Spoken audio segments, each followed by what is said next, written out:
Saudara, Anda menyaksikan Kompas Bisnis bersama saya Nanda Aprilia. Bank Indonesia memutuskan menaikkan suku bunga acuan menjadi 5,25% pada rapat Dewan Gubernur Mei 2026. Langkah ini dilakukan untuk menjaga stabilitas rupiah sekaligus mempertahankan ketahanan ekonomi domestik di tengah tekanan global. Keputusan menaikkan BI rate sejalan dengan fokus kebijakan moneter 2026 pada prostabilitas demi memperkuat ketahanan eksternal ekonomi Indonesia dari dampak global.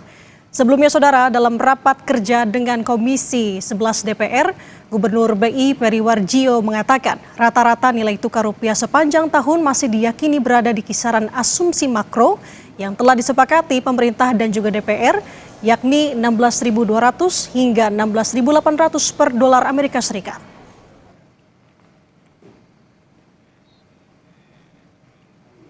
Untuk memperkuat stabilisasi nilai tukar rupiah dengan terus melakukan intervensi dengan kenaikan BI rate juga dengan perubahan struktur suku bunga SRBI, kami meyakini rupiah itu mendapat tekanan April, Mei, Juni, tapi akan menguat di bulan Juli dan Agustus. Rapat Dewan Gubernur Bank Indonesia pada 19 hingga 20 Mei 2026 kemarin memutuskan untuk menaikkan BI rate sebesar 50 BPS menjadi 5,25%. Kenaikan ini sebagai langkah lanjutan untuk memperkuat stabilisasi nilai tukar rupiah dari dampak tingginya gejolak global akibat perang di Timur Tengah, serta sebagai langkah preemptif untuk menjaga inflasi pada tahun 2026 dan 2027. Lalu Saudara, apa saja strategi yang dilakukan Bank Indonesia untuk menjaga rupiah?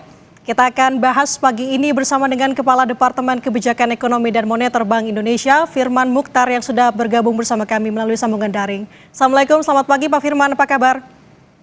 Waalaikumsalam Mbak Nanda, selamat pagi, insyaallah sehat semua, terima kasih. Alhamdulillah.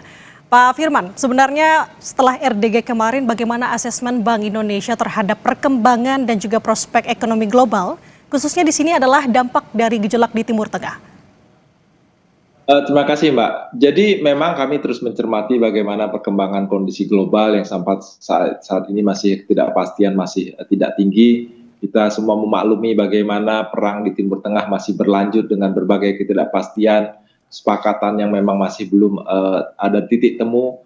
Dan ini tentunya berdampak terhadap kondisi ekonomi global. Ada 3 jalur yang berpengaruh utama. Yang pertama, kita melihat bagaimana harga minyak masih terus tinggi, meskipun dalam perkembangan terakhir sedikit menurun di atas 90. Tapi ini tentunya akan berdampak terhadap bagaimana komoditas global yang lain juga diperkirakan meningkat, termasuk harga pangan. Itu yang pertama. Yang kedua, ini akan berpengaruh terhadap bagaimana jalur perdagangan. Kita melihat disrupsi yang terjadi, pasokan, distribusi, dan logistik ini berpengaruh terhadap pasokan barang-barang dan jasa, termasuk bagaimana angkutannya. Yang ketiga, berpengaruh terhadap bagaimana jalur finansial. Kita melihat aliran modal ke negara berkembang menyusut kembali ke negara-negara maju, terutama ke Amerika Serikat. Dengan perkembangan tersebut, Mbak Nanda, kami melihat pertumbuhan ekonomi global memang akan turun di 2026 ini menjadi sekitar 3,0.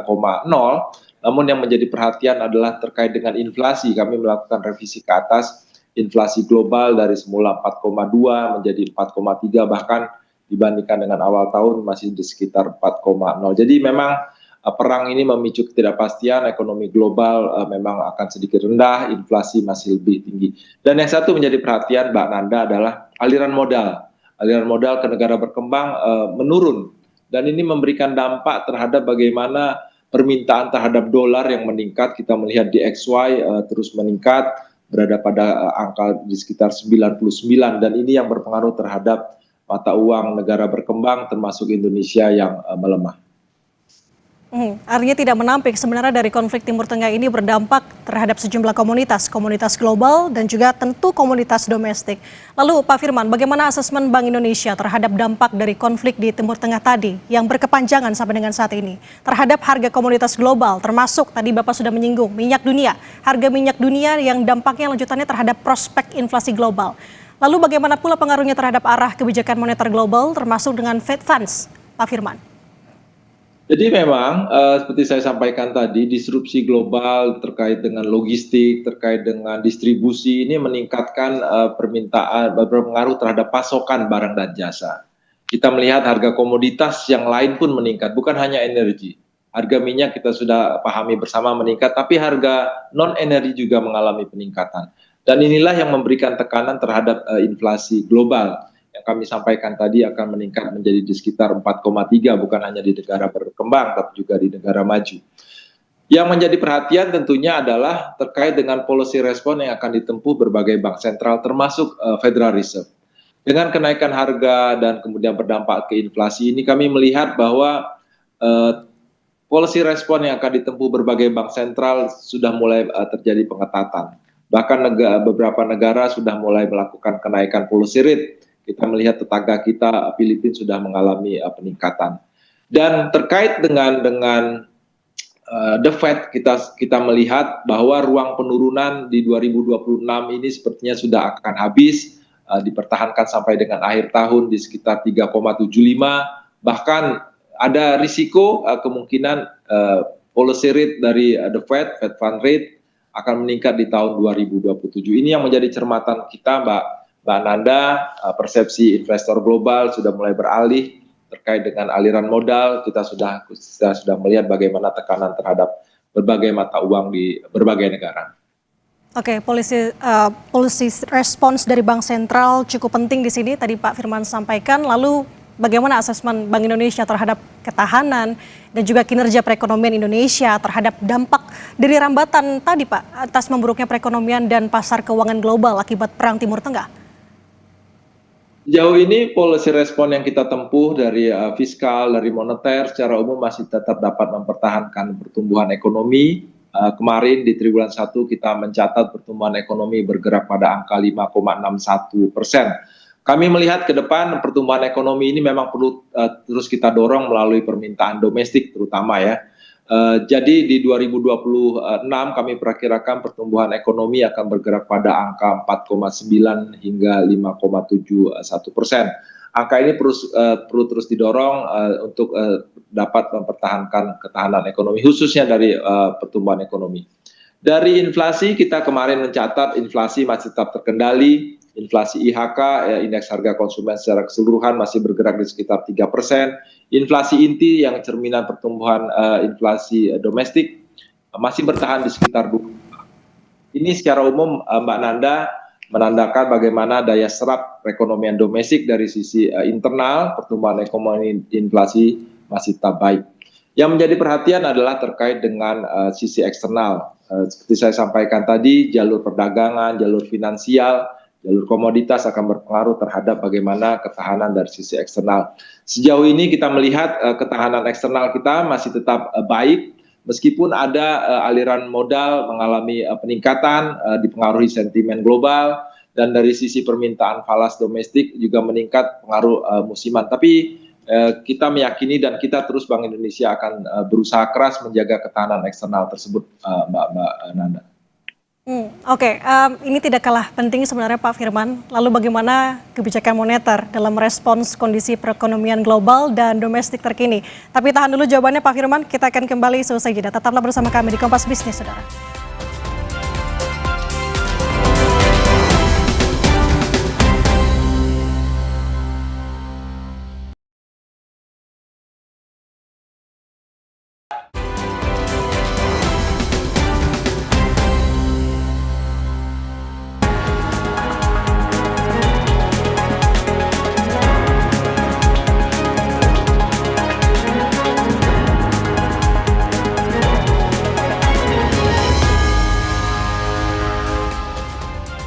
Kembali lagi di Kompas Bisnis, Saudara, masih bersama dengan kami, Kepala Departemen Kebijakan Ekonomi dan Moneter Bank Indonesia, Firman Muchtar. Pak Firman, sebelum jeda tadi saya menyinggung sebenarnya arah kebijakan moneter dalam respons kondisi perekonomian global dan domestik saat ini itu seperti apa. Karena saya kaitkan, dalam rapat Dewan Gubernur Mei kemarin, Bank Indonesia telah mengumumkan 7 langkah untuk bisa memperkuat stabilitas nilai tukar rupiah. Selanjutnya, Bank Indonesia menaikkan BI rate 50 basis poin yang menjadi 5,25%. Apa yang jadi dasar pertimbangan terhadap keputusan menaikkan BI rate tersebut, Pak Firman? Jadi sebagaimana saya sampaikan tadi, memang tekanan eksternal cukup kuat dan ini harus kita mitigasi segera agar stabilitas perekonomian tetap terjaga. Stabilitas ada dua makna, stabilitas kurs itu yang menjadi perhatian kita dalam jangka pendek, dan jangan sampai ini berpengaruh terhadap inflasi, khususnya yang dalam kaitannya dengan sasaran inflasi. Jadi dua pertimbangan besar, Mbak Nanda, yang menjadi perhatian kita dalam upaya menjaga stabilitas ini adalah terkait dengan tekanan kurs yang memang mengalami peningkatan akibat tekanan global seperti saya sampaikan tadi. Yang kedua adalah bagaimana kita mengarahkan agar inflasi tetap sesuai dengan target kita 2,5 plus minus 1. Jadi level tertinggi kita untuk inflasi adalah 3,5% yang sampai saat ini masih terkendali di sekitar 3%. Jadi dua pertimbangan besar itu adalah bagian kita untuk menjaga stability. Oleh karena itu kami di rapat Dewan Gubernur kemarin memutuskan untuk menaikkan BI rate menjadi 5,25% dari semula 4,75. Tujuannya pertama, pertimbangannya untuk menjaga, memperkuat efektivitas kebijakan, menjaga stabilitas nilai tukar rupiah yang sudah kami lakukan dalam beberapa periode sebelumnya. Dan yang kedua, untuk tetap menjaga agar inflasi tetap sesuai dengan sasarannya di 2,5 plus minus 1%. Baik, ada dua pertimbangan besar tadi disampaikan Pak Firman dengan kenaikan BI rate pada RDG Mei 2026.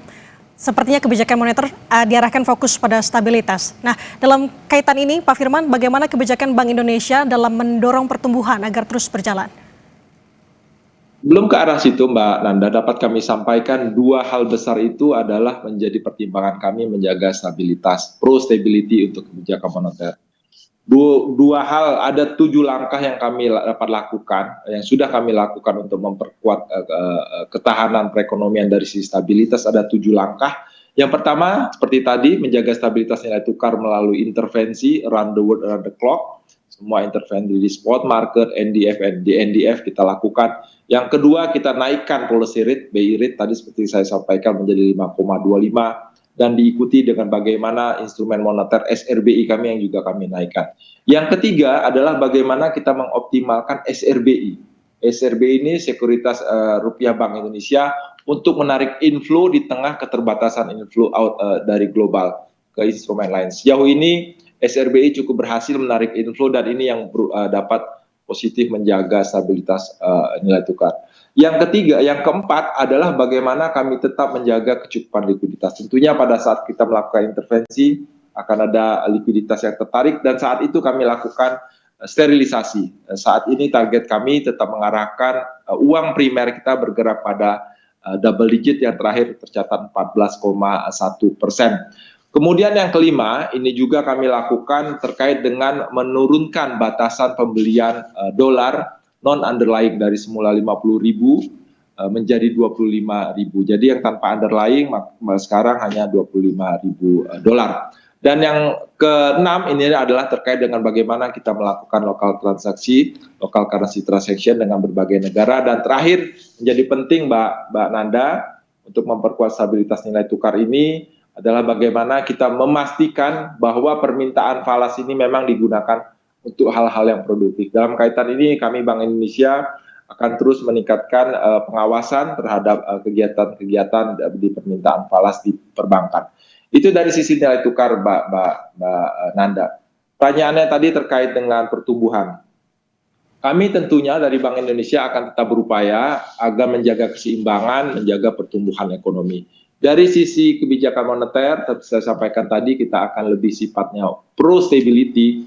Ada dua kebijakan utama, kami kebijakan makroprudensial dan kebijakan sistem pembayaran kami arahkan tetap mendorong pertumbuhan ekonomi melalui arah yang pro-growth. Ada 5 langkah yang sudah kami lakukan. Yang pertama adalah bagaimana sinergi kami dengan pemerintah untuk tetap melakukan pembelian di SBN di pasar sekunder ini agar tetap menjaga kecukupan likuiditas perbankan. Yang kedua adalah bagaimana kita optimalkan kebijakan likuiditas makroprudensial, di mana kita berikan insentif kepada bank yang memberikan kredit kepada sektor yang dapat bernilai tambah tinggi, mendorong pertumbuhan. Kemudian yang ketiga, kita terus perkuat berbagai kebijakan kita untuk makroprudensial, dari rasio intermediasi makroprudensial kita perlonggar, loan to value ratio juga kita terus optimalkan. Yang keempat adalah bagaimana ini yang menjadi penting adalah tentang digitalisasi sistem pembayaran. Kita melihat bagaimana manfaatan ini untuk transaksi dan mempermudah kegiatan ekonomi. Dan yang terakhir adalah kelima, terkait dengan bagaimana kita juga turut mendorong UMKM. Jadi itu Mbak Nanda, bagaimana kita mencoba mencari keseimbangan, kita pertahankan stability di tengah ketidakpastian global yang tinggi, tapi pada saat yang sama kita tetap berupaya menjaga, turut mendorong pertumbuhan perekonomian. Itu yang kami garis bawahi Pak Firman adalah fokusnya menjaga stabilitas untuk saat ini dengan beberapa langkah atau langkah strategi yang tadi sudah dijelaskan. Nah, ini tidak kalah penting sebenarnya Pak Firman. Lalu bagaimana sinergi kebijakan Bank Indonesia bersama dengan otoritas fiskal dan Komite Stabilitas Sistem Keuangan untuk bisa bersama-sama menjaga stabilitas dan juga mendorong pembiayaan bagi program Asta Cita pemerintah? Tentunya Bank Indonesia tidak bekerja sendiri, sepakat sekali apa yang disampaikan oleh Mbak Nanda tadi, kita harus berkoordinasi lebih erat, lebih kuat bersama pemangku kepentingan termasuk anggota KSSK, yakni Kementerian Keuangan, Otoritas Jasa Keuangan, dan lembaga penjamin simpanan. Ini kami lakukan, setiap yang kami lakukan ini tentunya kami informasikan, kami sinergikan tentang bagaimana arahnya sehingga gerakan ini, policy respon yang kami tempuh ini dapat terorkestrasi dengan baik untuk menjaga stabilitas perekonomian dan mendorong pertumbuhan ekonomi. Kami lakukan bukan hanya secara dalam rapat komite, tapi juga secara bilateral dengan berbagai pemangku kepentingan termasuk bilateral dengan anggota KSSK tersebut. Oke, kami tangkap poinnya Pak Firman, di tengah kondisi global di gejolak Timur Tengah saat ini perlunya koordinasi dan kerjasama untuk lintas sektor tentu sangat penting. Terima kasih atas waktunya sudah berbagi bersama kami, Kepala Departemen Kebijakan Ekonomi dan Moneter Bank Indonesia Firman Mukhtar. Selamat pagi Bapak, sehat selalu. Assalamualaikum. Waalaikumsalam warahmatullahi wabarakatuh. Terima kasih.